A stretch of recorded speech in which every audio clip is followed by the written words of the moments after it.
Right ఇక తీహార్ జైల్లో ఉన్న ఎమ్మెల్సీ కవితను మరొకసారి సిబిఐ అధికారులు అరెస్ట్ చేసినట్లు తెలుస్తుంది. ఎక్సైజ్ పాలసీ కేసులో కూడా ఎమ్మెల్సీ కవితను అరెస్ట్ చేసినట్లు తెలుస్తుంది. ఈ అంశానికి సంబంధించి మరిన్ని అప్డేట్స్ అందించడానికి మా ప్లానింగ్ ఎడిటర్ సురేష్ గారు సిద్ధంగా ఉన్నారు.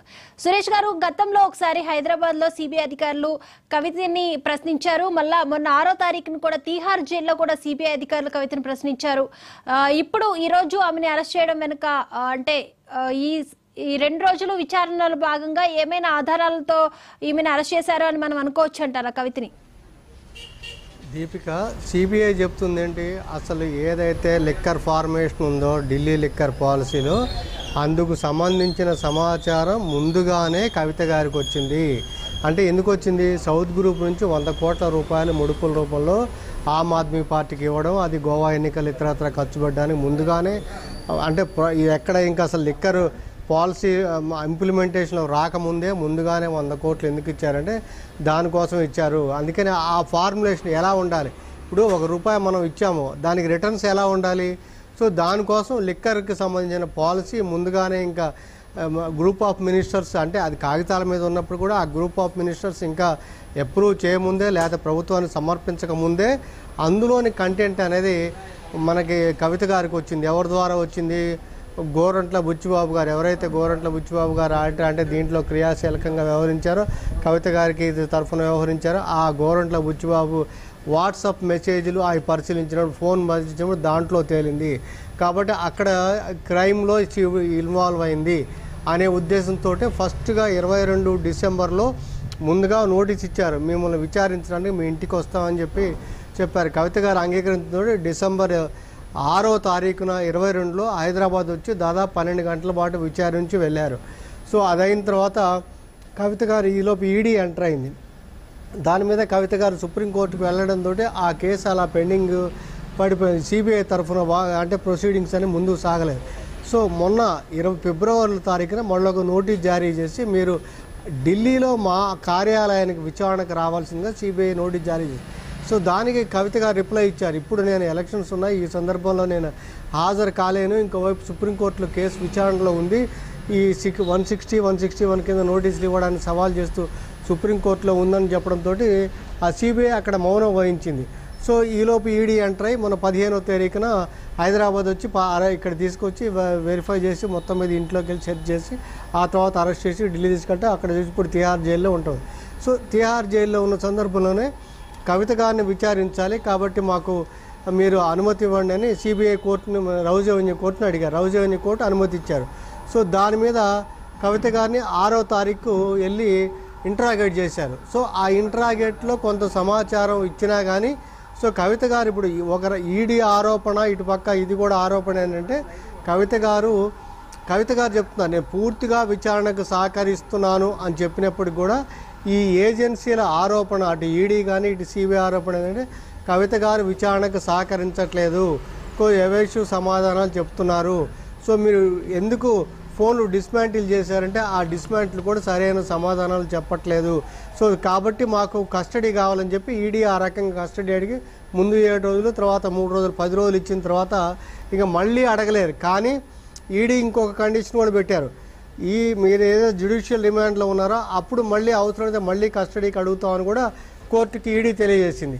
సో ఇప్పుడు అదే పాత్రని ఇప్పుడు సిబిఐ ఏ రకంగా కూడా మాకు సమాధానాలు సరిగ్గా సంతృప్తికరంగా రావట్లేదు, కాబట్టి ఇంట్రాగేట్ చేయడానికి కాబట్టి మాకు కస్టడీ ఇవ్వండి అని చెప్పని ఇప్పుడు మళ్ళీ రౌజ్ అవెన్యూ కోర్టును అడగడం కోసమే సిబిఐ మనం అరెస్ట్ చేసిందని భావించవచ్చు. మీకు తెలుసు, ఒక రకంగా కవిత గారు నిన్న రౌజ్ అవెన్యూ కోర్టులో ప్రవేశపెట్టినప్పుడు 4 పేజీల లేఖ రాశారు. ఎవరు?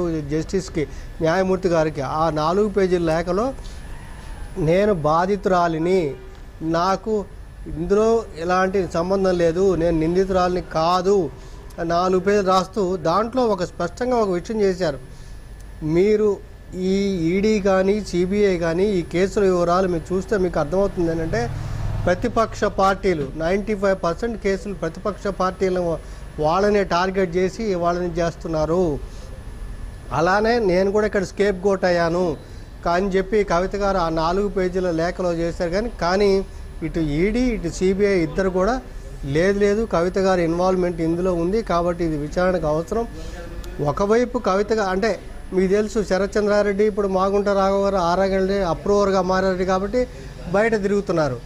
కానీ ఇప్పుడు అరవింద్ కేజ్రీవాల్ గారు చుట్టూ కేసును ఆయన అరెస్ట్ చేసి జైల్లోనే ఉండటం ఈడీ, ఆ నేపథ్యంలో ఇప్పుడు కవిత గారి నుంచి అందే సమాచారం అనేది చాలా కీలకం. అందుకోసమే మళ్ళీ ఈ రెండు ఏజెన్సీలు కవిత గారిని ఇప్పుడు బయటికి రానియకుండా, ఆ సాక్షులను ప్రభావితం చేయకుండా మా కస్టడీలో లేదా జ్యుడిషియల్ కస్టడీ లేదంటే ఈడీ సిబిఐ కస్టడీలో ఉండాలనే యాంగిల్లోనే, ఆ కోణంలోనే ఇప్పుడు సిబిఐ ప్రవేశించని భావించవచ్చు దీపిక. రేపు 16న జరగబోయే అంటే బెయిల్, రెగ్యులర్ బెయిల్ పై కూడా రేపు 16వ తారీఖున విచారణ జరగబోతుంది కదా. సో ఈ నేపథ్యంలో ఇలా సిబిఐ అరెస్ట్ చేయడం అనేది దాన్ని ఎలా చూడొచ్చు అంటారు? దీపిక, అదే కీలక పరిణామం. ఎందుకంటే ముందే ఉన్న కవిత గారు చాలా స్పెసిఫిక్ పాయింట్ పెట్టారు.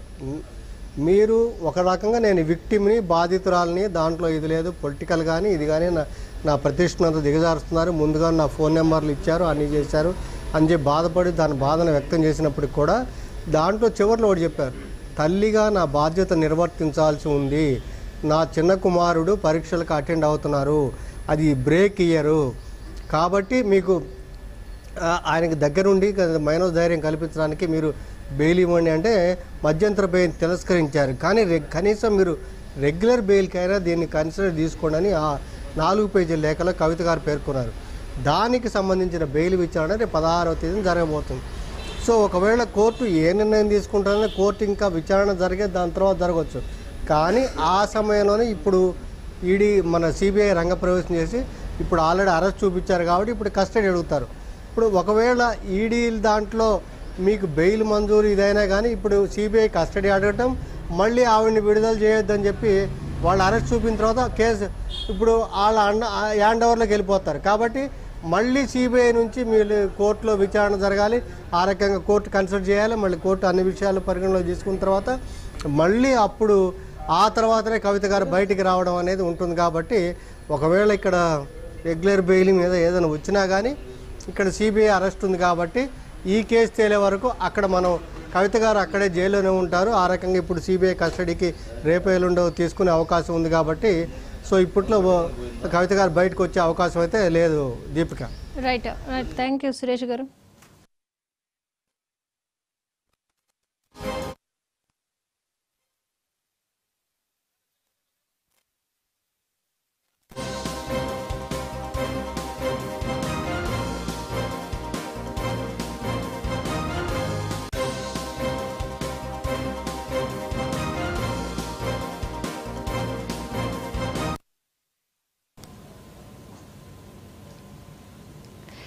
ఎమ్మెల్సీ కవిత అరెస్ట్ అయినట్లు తెలుస్తుంది. కవితను సిబిఐ అధికారులు మరోసారి అరెస్ట్ చేశారు. ఎక్సైజ్ పాలసీ కేసులో ఎమ్మెల్సీ కవితను అరెస్ట్ చేశారు. ఈడీ కేసులో జ్యుడిషియల్ కస్టడీలో ఉన్న కవితను ఇప్పటికే ఈడీ కేసులో కూడా ఆమెను జ్యుడిషియల్ కస్టడీలో ఉంచారు. ఈ నేపథ్యంలోనే తిహార్ జైల్లోనే సిబిఐ అధికారులు మరొకసారి అరెస్ట్ చేశారు.